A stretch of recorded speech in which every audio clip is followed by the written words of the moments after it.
Amadou Diallo, journaliste et correspondant de BBC, a déclaré lors de son audition ce qui suit. Je prends la parole aujourd'hui non pour enfoncer ni disculper qui que ce soit. Ce lundi 28 septembre 2009, j'étais reporter au compte de la BBC, ce qui m'a conduit très tôt à Dixine avant l'arrivée du colonel Moussa Kégourou Kamara, acclamé par le public.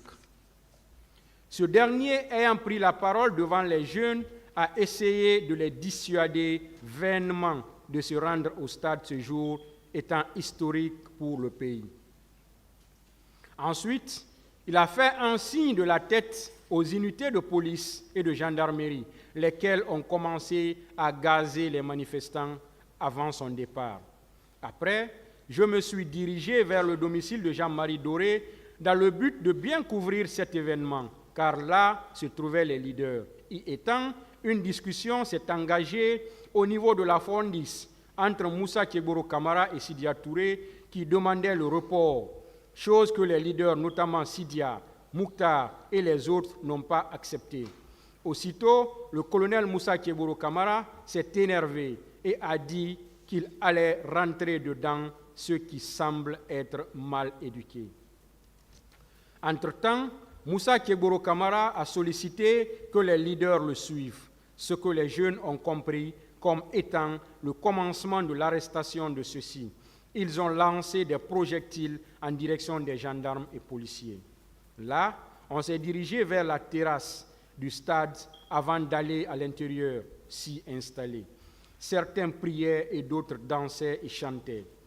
Vers 12 heures, les tirs ont commencé à retentir et s'en est suivi une grande débandade suite à l'irruption de toutes les forces de défense et de sécurité dans le stade.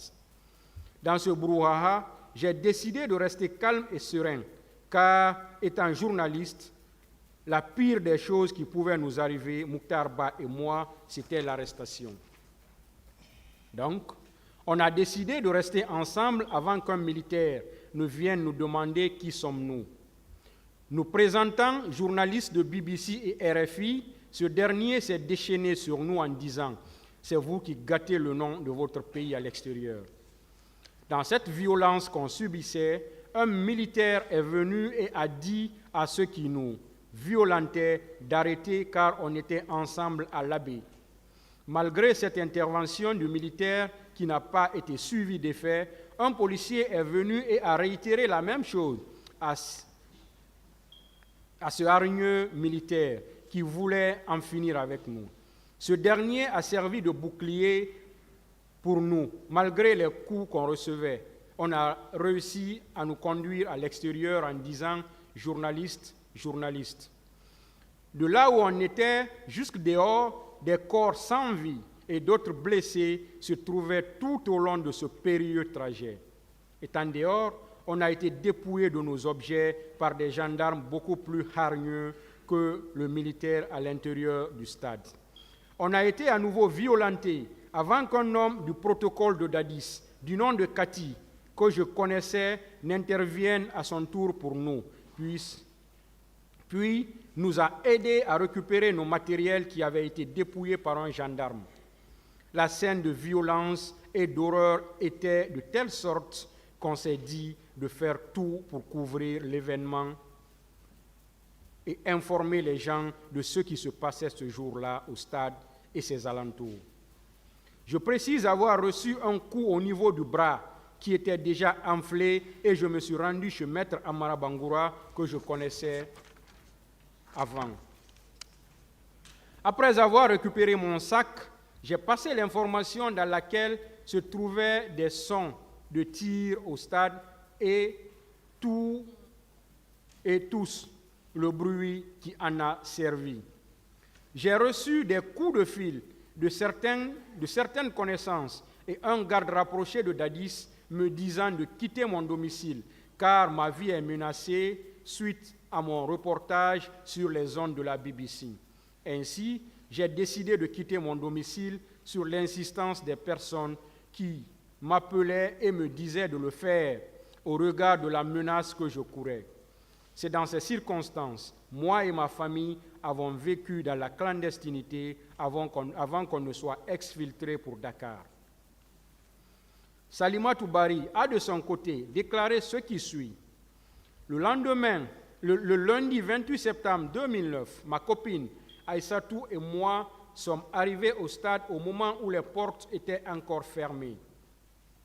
Bien qu'il y eut des pick-up de gendarmes et de policiers, l'atmosphère était festive sur la terrasse. À notre arrivée, le colonel Moussa Kégboro Kamara a tenté de nous sensibiliser afin que nous quittions les lieux, mais face à notre refus, il s'est rembarqué dans sa Mercedes et s'est dirigé vers un groupe de militaires avec lequel il s'est entretenu. Dès que son véhicule a pris la direction de Dixine-Port, les portes du stade ont été ouvertes. La marée humaine s'est précipitée à l'intérieur du stade où je me suis installé à la tribune avec Aïssatou.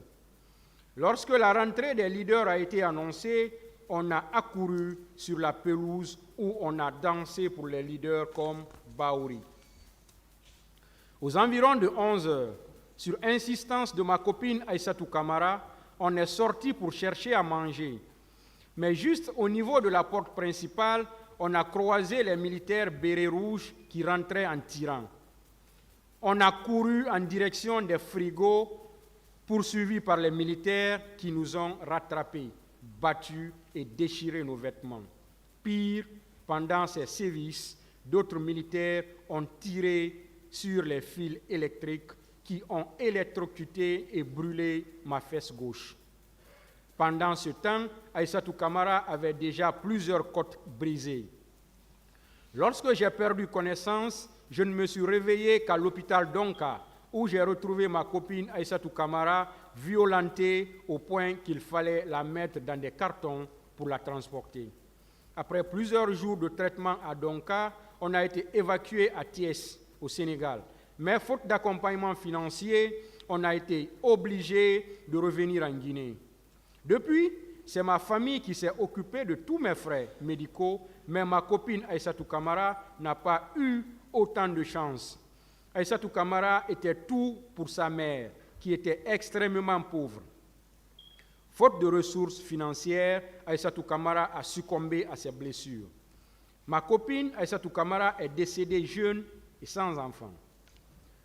Mon plus grand regret réside dans le fait que c'est sur ma demande que Feu Aïssatou Kamara s'est rendu au stade du 28 septembre. Entendu sur les faits de viol et de violence sexuelle, Mme Fatoumata Bari a indiqué que le 28 septembre 2009, elle a quitté son domicile avec sa cousine pour protester contre la candidature du capitaine Moussa Dadis Kamara. Elle dit qu'elles ont trouvé sur l'esplanade le colonel Moussa Kégboro Kamara qui demandait aux manifestants de rebrousser chemin. Mais ceux qui étaient présents ont répondu qu'à l'instar du 28 septembre 1958, les Guinéens diront non à cette autre date à la candidature de Dadis. Elle argue que devant cet affront, le colonel Moussa Kégboro Kamara a quitté les lieux et les manifestants sont rentrés au stade dans une ambiance très festive. Étant installé au stade avec sa cousine, précise-t-elle, Jean-Marie Doré est arrivé en dernier, porté et ovationné par la foule, lorsqu'une dizaine de minutes environ, les militaires ont investi le stade en tirant à balles réelles sur la population. Elle insiste que pendant 1 heure de temps, les citoyens guinéens présents au stade ont été martyrisés, injuriés, battus et tués comme des animaux par des militaires. Elle fait remarquer que tout le long du massacre, les militaires n'ont cessé de leur reprocher le motif de leur présence en ces lieux comme si cela était un crime. Quand elles ont cherché à se sauver, renchérit-elle, elle a vu une dame de teint clair auprès de qui elles ont voulu trouver refuge. Mais c'est à cet endroit, malheureusement, que 2 policiers l'ont attrapée, giflée, puis déchiré à l'aide d'un couteau son pantalon et la petite culotte en maillot bleu qui se trouvait en dessous, et qu'après l'avoir complètement mise à nu, ses agresseurs ont introduit leur matraque dans son vagin, constatant Constatant ses menstrues, ils l'ont sodomisée avant d'uriner sur elle. Elle persiste que pour mettre fin à ces supplices, un autre militaire est venu pour leur intimer de cesser de la violer. Mais ses ravisseurs ont rétorqué avoir reçu des ordres dans ce sens.